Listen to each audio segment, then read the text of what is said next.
ایک دفعہ حضور پاک صلی اللہ علیہ وسلم صحابہ کی محفل میں جلوہ فرماتے کہ ایک شخص حاضر ہوا اور عرض کرنے لگا، یا رسول اللہ صلی اللہ علیہ وسلم، کوئی ایسا مومن بھی ہے جو جہنم میں رہے گا؟ حضور پاک فرمانے لگے، ہاں، ایک شخص ایسا ہوگا جو جہنم کی گہرائی میں 1000 سال رہے گے اور مسلسل اونچی آواز سے پکارتا رہے گا، یا حنان یا منان۔ ایک دن وہ اس قدر اونچی بلند آواز سے یا حنان یا منان کہیں گا کہ حضرت جبرائیل علیہ السلام جہنم کے قریب سے گزرتے ہوئے اسے سن لیں گے۔ حضرت جبرائیل حیران ہوں گے کہ کیسی عجیب بات ہے کہ کوئی مسلسل یا حنان یا منان پکار رہا ہے۔ حضرت جبرائیل اللہ کے عرش کے سامنے حاضر ہوں گے اور سر سجدے میں رکھ کر خدا کی تسبیح بیان کریں گے۔ اللہ فرمائے گا، اے جبرائیل سر اٹھاؤ۔ جیسے ہی حضرت جبرائیل سر اٹھائیں گے تو اللہ فرمائے گا، بتاؤ جبرائیل کیا عجیب دیکھا آج تم نے؟ حضرت جبرائیل عرض کریں گے، اے ہمارے رب، میں نے جہنم سے آتی ہوئی ایک آواز سنی ہے جو کہ گہرے گڑھے سے لگ رہی تھی، کوئی پکار رہا تھا، یا حنان یا منان۔ اللہ فرمائے گا، اے جبرائیل جہنم کے دروغ مالک کے پاس جاؤ اور اسے کہو کہ جو بندہ یا حنان یا منان کی صدا لگا رہا ہے اسے جہنم سے نکال کر تمہارے حوالے کر دے اور پھر اسے میرے پاس لے آؤ۔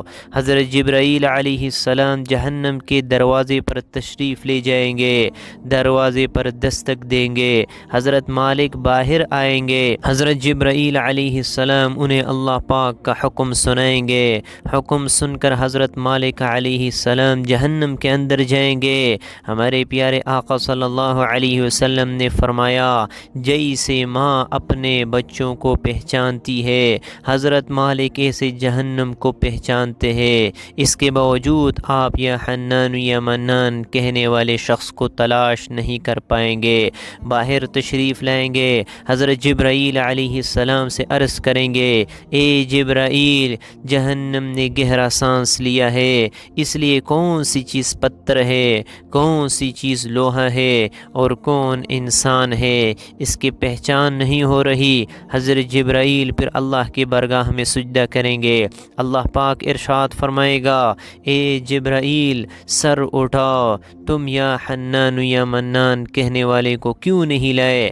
جبرائیل عرض کریں گے، مولا دروغ جہنم حضرت مالک نے بھی معذرت کر لی ہے، کہتے ہیں جہنم نے سانس لی ہے، اس کی وجہ سے پتھر، لوہے اور انسانوں کے درمیان کوئی فرق نہیں بچا ہے، تو یہ سب ہی جل کر کوئلہ بن چکے ہیں، کسی چیز کی پہچان نہیں ہو پا رہی ہے۔ اللہ پاک فرمائے گا، جبرائیل مالک سے کہو میرا بندہ جہنم کے فلاں گڑھے میں فلاں کونے میں اس طرح پڑا ہوا ہے۔ حضرت جبرائیل جہنم کے دروازے پر جائیں گے اور حضرت مالک کو یا حنان یا منان پکارنے والے کا پتہ بتائیں گے۔ حضرت مالک جہنم کے اندر جائیں گے اور دیکھیں گے ایک شخص ہے، اس کے پاؤں اس کی پیشانی کے ساتھ اور ہاتھ گردن کے ساتھ باندھے ہوئے ہیں اور جہنم کے سانپ بچھو اس کے ساتھ لپٹے ہوئے ہیں۔ حضرت مالک اس کی زنجیریں توڑیں گے اور جہنم سے نکال کر حضرت جبرائیل علیہ السلام کے حوالے کر دیں گے۔ حضرت جبرائیل اسے عرش الہی کے سامنے لے کر حاضر ہوں گے، سر سجدے میں رکھیں گے۔ اللہ پاک فرمائے گا، اے جبرائیل سر اٹھاؤ۔ جبرائیل علیہ السلام سر اٹھائیں گے۔ اب اللہ پاک اس بندے سے فرمائے گا، اے بندے، کیا میں تیری بہترین تخلیق نہیں کی تھی؟ کیا میں نے تیرے طرف رسول نہیں بھیجے تھے؟ کیا ان رسولوں نے تمہیں میری کتاب نہیں سنائی تھی؟ کیا میرے رسولوں نے تجھے نیکی کا حکم نہیں دیا تھا؟ تجھے برائی سے منع نہیں کیا تھا؟ او بندہ ساری باتوں کو مانے گا، اقرار کرے گا، یا اللہ تو نے میری بہت اعلیٰ تخلیق فرمائی، تیرے رسول بھی تشریف لائے، انہوں نے تیرے احکام بھی سنے۔ اللہ پاک فرمائے گا، پھر تو نے فلاں فلاں گناہ کیوں کیے؟ وہ عرض کرے گا یا اللہ میں نے اپنی جان پر ظلم کیا جس کی سزا میں مجھے جہنم میں ڈال دیا گیا، اے اللہ اس کے باوجود میری امید نہیں ٹوٹی، مجھے تیری رحمت سے امید تھی، اس لیے میں یا حنان یا منان پکارتا رہا۔ مولا تو نے مجھے فضل سے جہنم سے نکالا ہے، یا اللہ مجھ پر رحم فرما دے۔ اللہ پاک فرمائے گا اے فرشتو گواہ ہو جاؤ میں نے اس بندے پر رحم کیا اور اسے معاف کر دیا۔ اے دوستو سب اپنا محاسبہ کرتے ہیں، کیا ہم میں سے کوئی ایسا ہے کہ جو کہہ سکے میں اپنے اعمال کا حساب دے سکتا ہوں؟ اپنے گریبانوں میں نظر ڈالیے، کوئی ایسی خوبی یا نیکی جس پر ہمیں یقین ہو کہ ہم دوزخ میں نہیں ڈالے جائے گا۔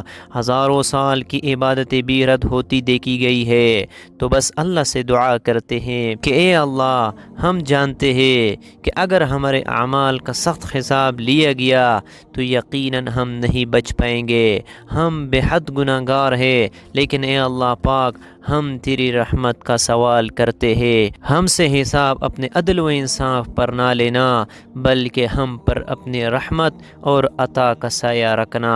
اے اللہ پاک ہماری دعا کو قبول فرمائے۔